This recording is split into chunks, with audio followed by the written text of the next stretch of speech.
राधे राधे सभी को। और मैं सभी को जो मेरी लीला दंडवर्ती परिक्रमा के दिन की थोड़ा कार्य अधूरा रह गया था, वो मैया ने लीला में कैसे दिखाया, मैं सभी को बताना चाहती हूँ।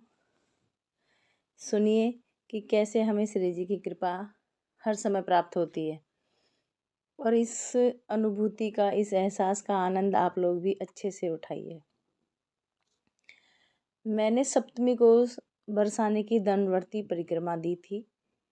और जब भी हम बरसाने जाते हैं तो हम दान पुण्य अवश्य करते हुए जाते हैं। हमेशा हम किसी को दिखाते नहीं हैं, कोई वीडियो हम नहीं बनाते, क्योंकि हमारा कोई भी ऐसा मोटिव नहीं होता कि हम कैसे दान कर रहे हैं, क्या दे रहे हैं, हमारी क्या औकात है करने की। कराने वाली तो श्री जी हैं। तो इस बार क्या होता है कि जब हम दंडवर्ती परिक्रमा कर रहे हैं तो और ये लोग दान पुण्य कर रहे हैं, पर ऐसा हुआ नहीं। मैं दंडवर्ती परिक्रमा करके जब ऊपर गई तो मैंने सोचा कि शायद इन्होंने जो भी हम दान पुण्य करते थे, खिलाना पिलाना कुछ भी बांटना, तो वो इन लोगों ने उस दिन नहीं किया, जो श्री जी के दास थे, जो श्री जी के भक्त थे। क्योंकि उस दिन इनके साथ और भी लोग थे। शायद इन्हें ये लगा कि इन्हें ये ना लगे कि भैया ये इतना दान पुण्य कर रहे हैं और हमें पता नहीं था, हम भी ले आते। उनको शायद कहीं ये फील ना हो कि ये लोग कितना अच्छे से दान पुण्य कर रहे हैं, हम तो कुछ नहीं कर पाए। तो इनके माइंड में सिर्फ यही था कि कोई नहीं, इस बार नहीं, अगली बार हम कर देंगे। तो ऐसा सोचकर ये लोग सीधा ऊपर भवन में पहुंच जाते हैं, श्री जी के जो दास हैं। और वहाँ जाकर ये राधा कृपा कटाक्ष स्रोत पढ़ते हैं, राधा चालीसा पढ़ते हैं, भजन में लीन हैं, ध्यान लगा रहे हैं। और ये सब करते हुए मेरी दंडवर्ती परिक्रमा भी पूरी हो जाती है। मैं भवन में जाकर के, मुझे उस दिन ध्यान ही नहीं रहा कि इनसे पूछूं भी कि जो ये गरीब भक्तजन सीढ़ियों पर बैठे हुए हैं या नीचे हैं, उनको कुछ दान पुण्य दिया या नहीं। परंतु मैं भी इन्हीं के साथ खुशी में खुश हूँ कि हाँ, आज मैंने भी दंडवर्ती परिक्रमा कर ली है। यह सोचते हुए हम जल्दी जल्दी घर के लिए वापस आ गए। अब हम घर आ जाते हैं, क्योंकि उस दिन हमारे साथ हमारे गुरु महाराज भी थे। उनको भी बहुत सारे लोगों को उन्होंने समय दिया हुआ था। वो सिर्फ हमारे अधिक बोलने पर श्री जी से मिलने के लिए कि चलो बच्चों के साथ श्री जी के दर्शन मैं भी कराता हूँ, गए थे। तो उन्हें भी जल्दी आना था अपने ऑफिस पर। इसी सभी उधेड़-बुन में हम अपने उस छोटे से कार्य से चूक गए। और हमारे दिमाग में बिल्कुल भी ये नहीं आया कि हमसे कहीं कोई भूल हुई है। ये ध्यान ही नहीं रहा। शायद श्री जी की ही कोई मर्जी रही होगी कि हम ये सोच पाते कि आज हमारा कार्य अधूरा रह गया।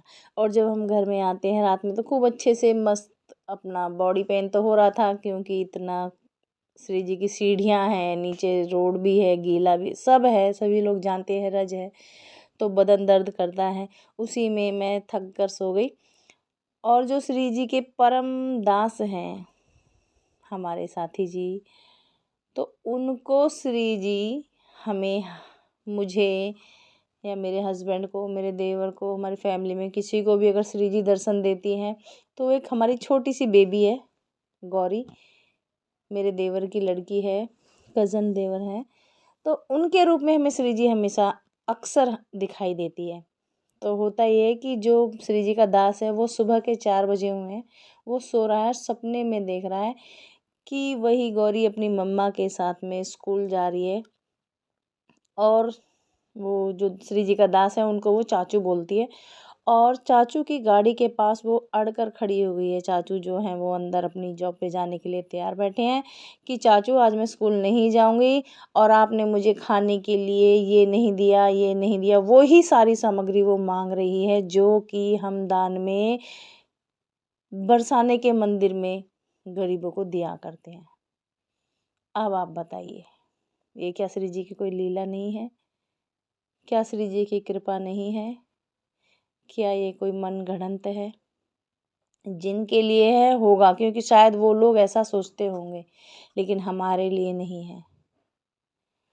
उसकी मम्मी उससे बोल रही है बेटा चलिए देर हो रही है, तो वो कह रही नहीं आज तो मुझे चाचू से ये सब चीज़ें लेनी है। मैं उनका नाम नहीं लेना चाहती, क्योंकि कहते हैं दान पुण्य तो एक हाथ से करना चाहिए, तो दूसरे को भी पता नहीं चलना चाहिए कि हमने दान किया है। तो वो बच्ची उसकी गाड़ी के आगे बिल्कुल जिद करके खड़ी हुई है कि आप कैसे भूल गए, आज तो मैं स्कूल जा रही हूँ और आपको मुझे ये सब चीज़ें देनी थी, आज आप कैसे भूल गए। इस पर वो दास इतना परेशान होता है कि जैसे ही उसकी आँख खुलती है तो वो देखता है वो अपने कक्ष में है और सुबह के 4:10 हो चुके हैं, यानी कि ब्रह्म मुहूर्त है और ये श्री जी का कोई संदेश है। और जब उसने हमें बताया कि आज मेरे साथ ऐसा सब हुआ है, तो हम सब लोग भी हिल गए, रोंगटे खड़े हो गए।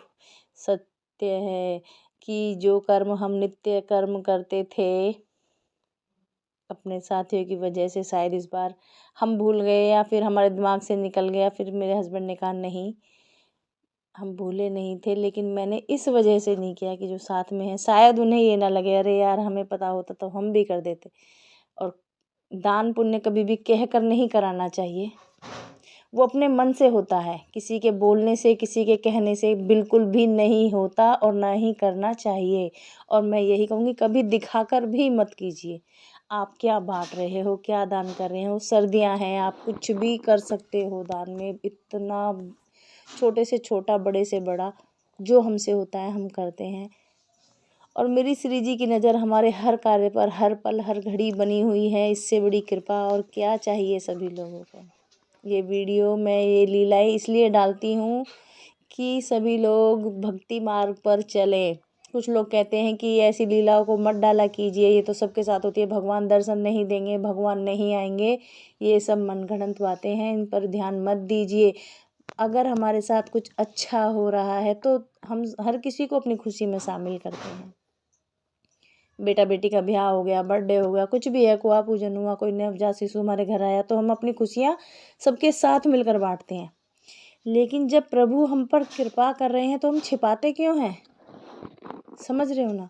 उससे बड़ी खुशी तो कुछ है ही नहीं कि प्रभु कृपा इस भक्त पर इस दास पर बन रही है, तो भैया लूटो।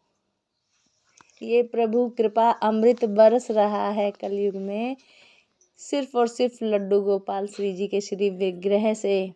इन्हें मूर्तियाँ मत समझिए, किसी की सामर्थ्य नहीं कि हर कोई महीने में एक बार जाता है तो भी अपना बजट चेक करता है। और किसी पर श्री जी इतनी कृपा कर देती है, जिनका वो हाथ थाम लेती है, कि वो हफ्ते में 3 या 4 बार उनके ब्रिज घुमाते हैं। ये सिर्फ और सिर्फ धन माया से नहीं है, श्री जी कृपा से है। मैं ये लीला इसलिए बताती हूँ ताकि लोगों को यकीन हो कि हाँ भगवान सत्य में इन श्री विग्रहों में विराजमान है, और इनको समझिए कि ये प्रभु है, मूर्ति नहीं है।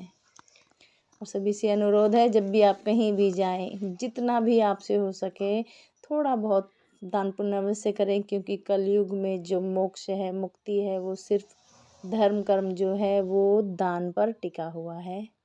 सभी से मेरी हाथ जोड़कर अनुरोध है कि अपने कर्मों को अच्छा बनाइए, ताकि श्री जी सामने से आपसे आकर बोले कि मुझे ये चाहिए। समझ रहे हैं? सभी से मेरी प्यार भरी राधे राधे। बहुत हो गया, चलिए खुश रहिए, सुखी रहिए। राधे राधे सभी को।